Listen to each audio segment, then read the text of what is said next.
What is good, everybody? AHS Rules back again with another video as we're here for another Ring of Honor TV review, episode number 81 to be exact. And I'm going to start this episode off with a bit of an apology. It is nothing that dramatic. It's not even really an apology, but for the last 2 weeks, potentially 3 weeks, I have talked about at the beginning of the ROH reviews, this will be the last time that we're at the eSports Stadium in Arlington, Texas, where they have filmed continuously. And every time I cut the episode on, they're still there. And so, a bit of a spoiler alert, this episode takes place at the eSports Stadium in Arlington, Texas. I have no clue when this will change.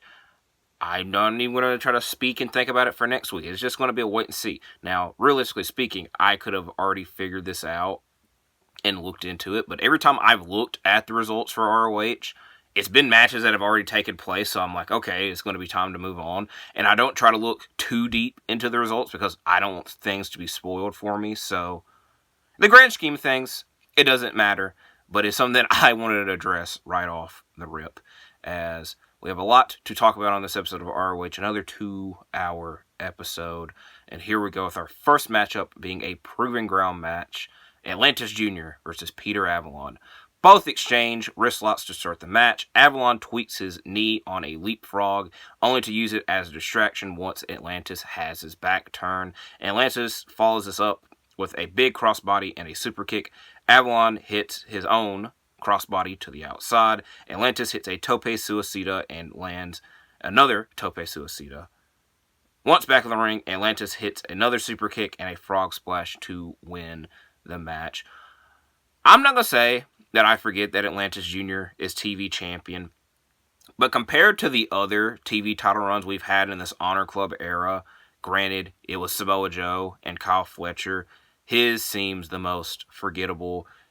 He ain't really going to do much to catch up to Samoa Joe's title reign, in my opinion, and Kyle Fletcher had a decent title reign, so hopefully something sparks up here, because sometimes I forget he's TV champion.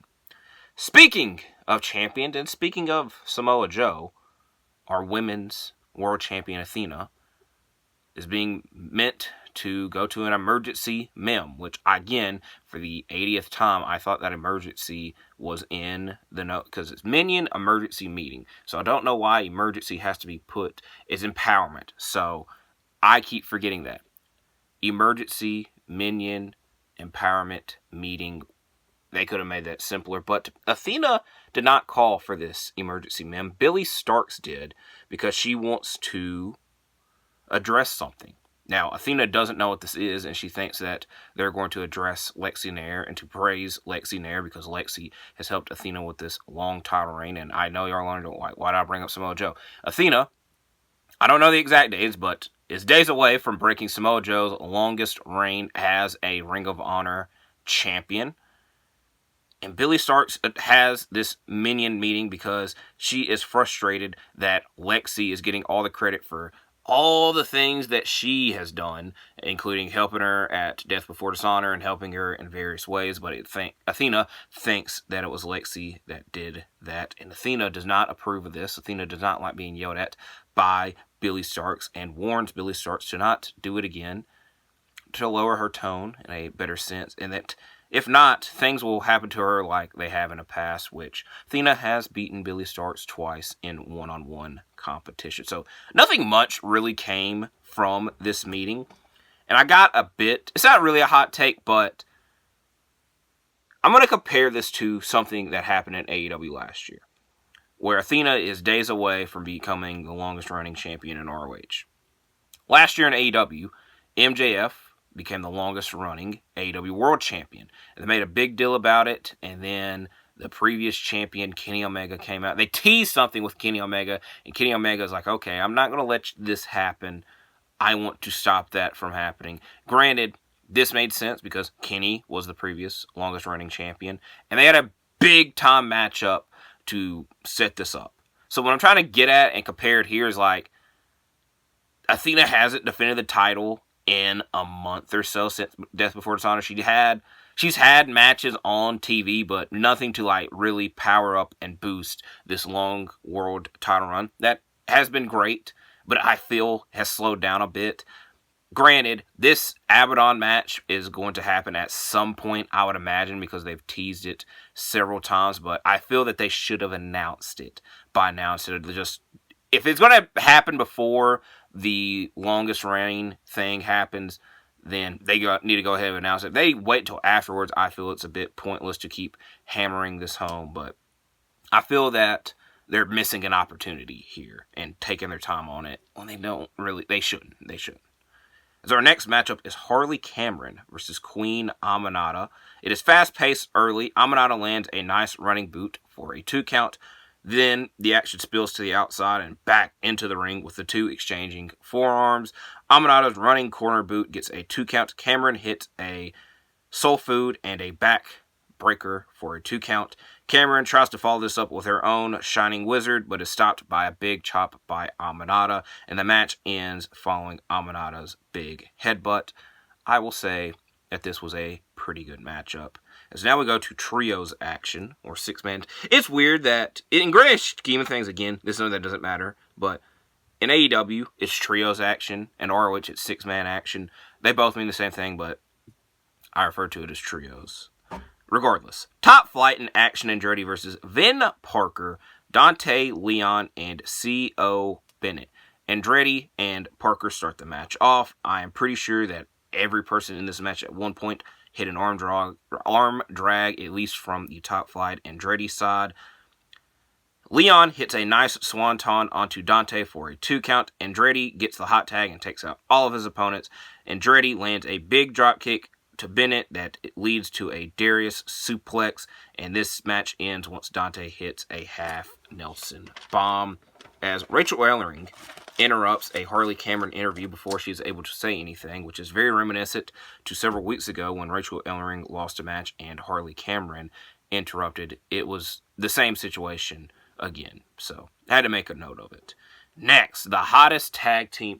I know that my lighting sucks. It's always going to suck. It's never been good. But for some reason, I've just, been really bothered with it in the filming of this video. It is what it is.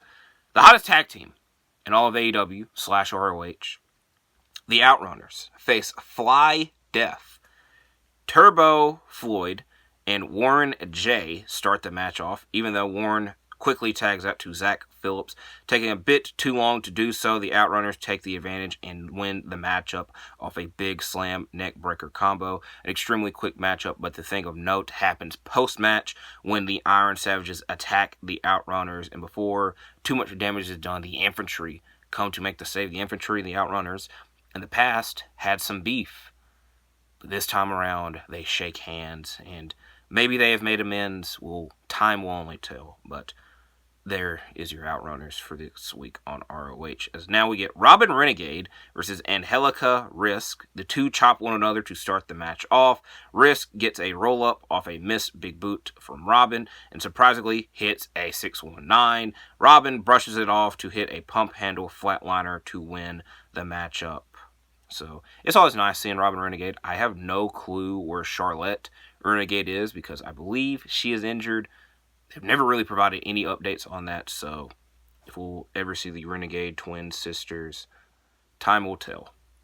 As we get an extremely quick Jacoby Watts backstage interview, and they made sure to make note that Jacoby Watts purchased this TV time, and he did so to call out EJ Ndoku, whether he's faced Jacoby Watts or Nick Camarado, which again, this was taped several weeks ago, and Nick Camarado has had surgery that has taken him out for the rest of the year, so he would have to wait to face Nick Camarado if that is the case. Another quick matchup, this one being the Righteous versus James Blackheart and J.C. Valentine. Vincent hugs Blackheart to start the match off, but most of this match is Dutch intimidating and dominating his opponents, even hitting a nice black hole slam as the Righteous win once again off of the Orange Sunshine. I was about to say, the Righteous win a lot of matches, but once they get title matches, they never win. And I was going to say, it's about time they get a tag title match. And then what popped in my mind was last year at Wrestle Dream, the Righteous versus MJF. And I'm like, maybe not. Maybe not another tag team title match, but we'll see what happens. Next matchup, this one. sparking from All Out when Sammy Guevara, Hologram, and Dustin Rhodes beat the Premier Athletes. Now, in one-on-one action, it is Ariya Daivari versus Sammy Guevara. And I make note of one-on-one action because before the match starts, Mark Sterling and Daivari send Josh Woods and Tony Nese to the back. As they are doing so, they insult Texas, as they have been there for a long time, which is hilarious from my point earlier, and that they will take it out on a Texas native, obviously, that being Sammy Guevara. And it is also weird that Sammy Guevara's tag partner, it's not that weird, but Sammy Guevara's tag partner, Dustin Rhodes, from Texas, the Von Erichs from Texas, there's a whole Texas connection there. So the fans are trying to get retaliation on Daivari as they hold him back so Sammy can chop him, and then they try to do the same for Sterling, but Daivari stops that from happening. Sammy is weakened from a sleeper hold but powers up before his arm drops for the third time. The two exchange chops. Sammy hits a delayed suplex that gets a 2 count. Before Sammy could hit his 630, the Premier Athletes come back out. Daivari hits a big spear that gets a close 2 count. Before diving onto Daivari, once again, Sammy dives onto the other Premier Athletes on the outside and then finishes the match off with a GTH. This was a good matchup. I can't really hate it. We get a backstage interview with Lex Nair interviewing Red Velvet, asking Velvet how it feels to hold Billy Starks' TV title, even though that she doesn't want to interview Red Velvet. And Red Velvet says that Billy has been coming off bitter recently, again alluding to that Emergency M.E.M from earlier, and says that a lot of the locker room in ROH has become a bit bitter as well. This sparks Diamante to interrupt as Red Velvet got in Diamante's business last week after Diamante's matchup, and that she wants Diamante to step up if she wants a TV title shot or any opportunity in ROH itself. As we get a set of quick matchups following this, the first one being Lady Frost versus Promise Braxton. Braxton lands a Meteora for a 2 count. Frost lands her corner cartwheel cannonball for a 2 count as well. Then Frost follows this up with a spinning kick and a frostbite for the win. As we get another one-on-one matchup, this one being Willie Mack versus Exodus Prom. It's always nice to see Willie Mack. It just sucks that it's so sparingly and out of nowhere, and definitely this case it was out of nowhere. Mack lands a big Hurricane Rana and a forearm, followed by a cannonball, all of that for a 2 count. Mack applies a titty twister, a purple nurple, whatever you want to refer it to. Ian Riccaboni did not want to say titty on commentary, even though I am certain that he has said it before in reference to the Iron Savage's Titty City. I apologize for saying that word so much. Mack lands a nice brainbuster and standing moonsault for a 2 count, and then finishes the match off with a stunner and frog splash. A nice showcase for Willie Mack, and Exodus Prom looked good in this match as well. As we're going to the backstage area, where we see Anthony Henry, and he's trying to be a bit quiet. That way, a cousin of his does not know that he is talking to the cameras. And in this short time, he tries to update us on JD Drake and says that he is recovering from injury and that he will be back soon. But before he can allude anymore, his cousin Beef does interrupt. And he even wants to know, hey, where's JD Drake? What's JD Drake up to? And I guess JD Drake could tell that this was all going on as he calls Anthony Henry. We don't know that is him, but the way that Anthony Henry talks on the phone, we can allude again that is JD Drake, and we don't really get to hear much of what Henry says because Beef is trying to talk as well at the same time and wants to talk, and Henry he wants Beef to calm down. They are cousins. He thinks they're cousins. He wants Beef to calm down, especially if and when JD Drake comes back, because if not, JD is going to be very upset about it. So we will see what happens with this trio if and when they team together. Next matchup, Preston Vance versus KM. Before the matchup starts, we get a little corner box interview from Vance, and he says that he is on his own now and does not want to rely on anybody, and he wants to be the man that Brody Lee handpicked him to be. Vance is attacked after the Code of Honor, which powers him throughout the matchup, tossing KM all around the ringside area, and even hits a suplex on the ramp. Back of the ring, Vance hits a spine buster and lariat to win the matchup. As now we get a 6-man tag match, as my nose is starting to run. Serpentico and Helico, Fuego del Sol, versus Ace of Space Academy and Jack Alonso. Alonso and Angelico start the match off. SAP and Fuego hit a nice triple super kick, which sparks Colton from Ace of Space to come in. But he is then soon met with a dive to the outside.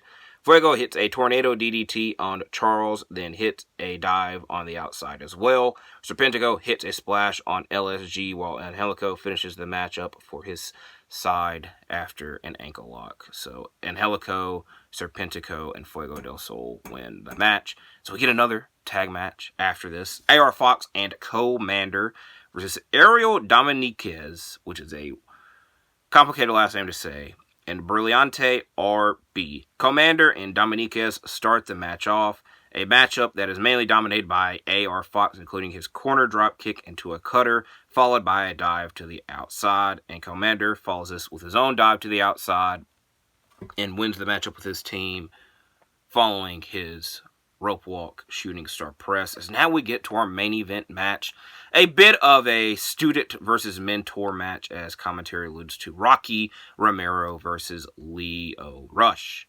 Fast pace early with arm drags and chops. Rush uses this fast pace to land some drop kicks as well. Romero then targets the back of Rush, even applying a surfboard stretch and a camel clutch. Romero's forever clotheslines are stopped after Lio hits his own big clothesline. Rush hits a spinning kick, but his springboard cutter is reversed into a Romero knee, and he follows this up with a Shuragoye for a 2 count. Rush is able to hit that springboard cutter then, and a final hour frog splash to end this 81st episode of Ring of Honor Wrestling. Like I said, this episode has felt like the past 2 weeks, as they're long, drawn-out episodes, mainly filled with squash matches with some good matches sprinkled in between, but I like this episode. It is what it is. Now, what I will say, I was talking about it in the beginning with the Esports Stadium in Arlington, Texas experiment. I'm very much hoping it is done. I'm not going to say I'm hating on it, but it's just like when you see the same location over and over again, it gets a bit jarring, especially when it just feels like you're seeing the same thing over and over again. And I was hoping that this whole experiment would be very similar to the one in the very beginning of the ROH Honor Club days when they were filming at Universal Studios in Orlando, Florida. And there are some similarities, but I think the main difference is that ROH was booked a little bit better then, with a little bit better care, and we had a lot of surprise. I'm not gonna say a lot, but we had surprise appearances. That's when Eddie Kingston first showed up. We had Zack Sabre competing, where we didn't really get that kind of. We got Sammy Guevara. Say that how you will. I just also feel that ROH was booked a little bit better then, and that they, again, alluding to what I was saying about Athena earlier. In the Universal Studios Orlando days, they would have Athena. She would come out, cut a promo, have these backstage promos in front of the fans, and then her next challenger would line up. So, like, off the top of my mind, like, Willow Nightingale would come out, and she would want to face Athena, and they would set it up for the next week. It happened with Sky Blue. It just felt like it gives you something to look forward to with next week. Where with next week's episode, I have no clue what the hell to expect. So, it's not really the Esports Stadium's fault.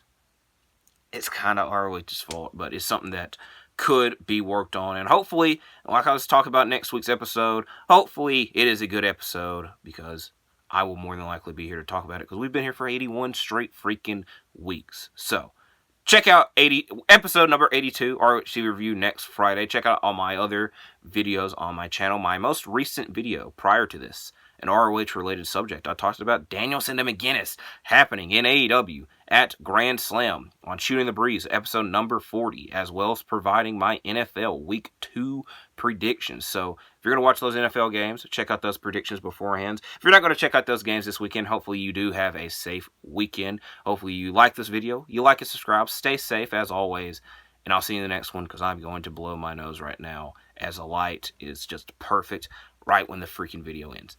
It is what it is. I've also had this pencil in my head the whole time. So, I'll see you in the next one.